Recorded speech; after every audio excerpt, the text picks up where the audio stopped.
Secretary, I want to talk to you about special funds, and you probably know I'm not a huge fan of them, and have spent a lot of time working with them, and I'm trying to follow what you have done with your special funds, which, to be honest, at times feels like trying to untangle necklaces thrown into a jewelry box by my daughter when she was a little girl. Very tedious and very time-consuming. We probably have the most complicated funding streams between the federal, special, restricted, and general funding.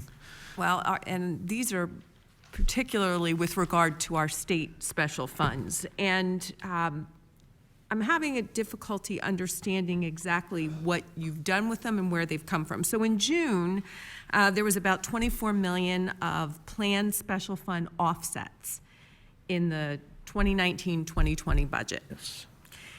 But this year's budget is showing nearly $34 million from alternate special funds in the 2019-2020 budget, which is $10 million more than June, using different special funds than had originally been intended under last year's budget. So there was an additional $9.8 million that was transferred to the department, including a $4.8 million transfer to the Clean Water Restricted account, and that was not originally appropriated in June.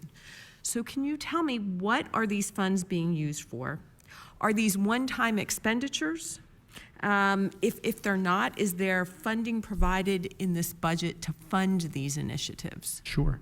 So the couple of things I'd say is, one, all of this comes out of that $45 million transfer that was part of last year's budget, where right, and it was supposed to be for Department of Conservation and Natural Resources, as well as the Department of Environmental Protection. So some of where that money went, and some of what then ends up looking confusing, frankly, in both our general fund and special fund line items, is the unwinding of some special fund transfers that were part of last year's budget.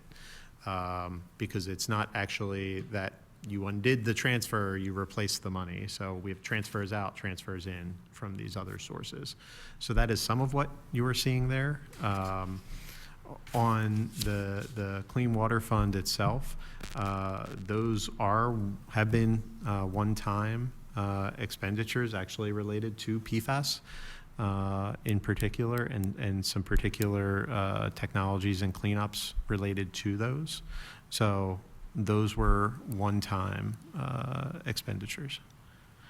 So they're all one-time expenditures. And so in your budget request materials to the governor's office, the financial statement for the Clean Water Fund does not include that $5 million in miscellaneous revenue. When exactly were you made aware of the transfer, and what was your participation in the development of the use of these funds? Were you consulted? I know it was after we did the budget documents in the fall. I'm not sure the exact timing of when we found out about the additional transfer of dollars.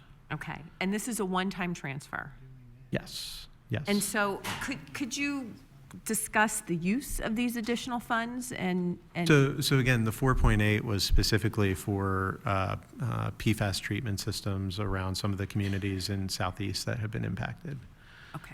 Okay, thank you very much. You're welcome. If I could just talk to you a little bit about permitting reform. Absolutely. We all hear concerns from constituents who've had to deal with applying for one of the various types of permits within your department. And oftentimes we hear about unreasonable delays, uncertainty in the process, which then leads to delayed start times on important projects, frustration, monetary loss. Inevitably, those of us who sit here will get phone calls, and then we have to call you. And you know, my sense is that the permitting process should be a collaborative effort, and that it's not about the gotcha moment. It's about making sure that people are going through the process appropriately. I kind of say it's like homework that our children get from their teachers at school, right? Important to do. They want it to be done, and we should all work together to make that happen. And I don't think it should be overly burdensome or punitive, but it's important and we need to get it done. So I have legislation, Senate Bill 252, that would require all agencies that issue permits to increase transparency throughout the process. And it would require agencies, departments like yours, to post information about that permit that they grant on their website. Create accessible tracking systems so that applicants can go on and check the status of their applications, right? You can order something from Amazon and you can see that your order was placed. It's 6 stops away. Right, right. They can tell you, it's been shipped, here it is in transit. Oh, by the way, it got delivered to your front door, right? And, being able to have that ability to check the status of their applications and so that they understand what's going on, and if something happens, they can quickly respond to it. I think that greater transparency would give those entities and individuals who are applying for permits not just peace of mind, but they would be better able to comply with the permitting process. So my question is for you, would you be supportive of a measure like this? I'd say in the most general scope, it's actually directionally where we're trying to move. So not having the language in front of me, I wouldn't want to comment specifically, but all of the IT initiatives, all of the process simplification dashboards we're developing are all aimed at ultimately being able to give the public a better sense of where things stand. And that's not even just a particular permittee, but what do we know about inspections at a particular site and the results of those? What do we know about the environment writ large and various impacts? So one of the things, and I talked about this a little bit in the IFO hearing, we're in the process of actually modeling out some visual management techniques, actually up in Northwest Regional Office. Boards up on the board so people can see status of things and have conversations internally about how do we push things over the line.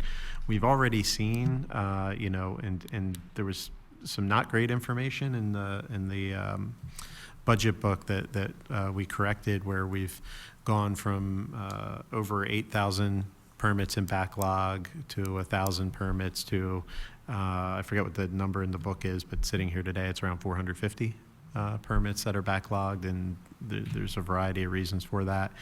We're doing things around general permits to try to make that process easier for folks. And in particular on those permits, again, bring it back to the water quality kind of discussions. One of the admittedly frustrating, conversations I've had with a number of people is they're trying to restore a stream and they come into us for a permit and engineering and a fee and all of the requirements. So us figuring out how we can develop permit processes that are focused on supporting those things that are environmentally beneficial, moving those things that are lower environmental risk in a way that give us confidence, frankly, so we can get that stuff out of our psychic space and focus on the stuff where we know there's going to be an impact and we need to be attentive to it, address it, and make sure we have the resources, right? So it's mass balance of all of that stuff that we're looking at, and again, part of it, and I've joked about the old sign that used to be on the Red Robins where without even getting out of your car, you could see what the wait time was. Right. Right. The digital clock above the door. Well, and I definitely think that greater transparency is something that all of government should be striving for, and expediting this process really would send a signal that this is a great place to live, to work, to do business, raise a family, and I think this would be a good step in the right Absolutely. direction. So thank you.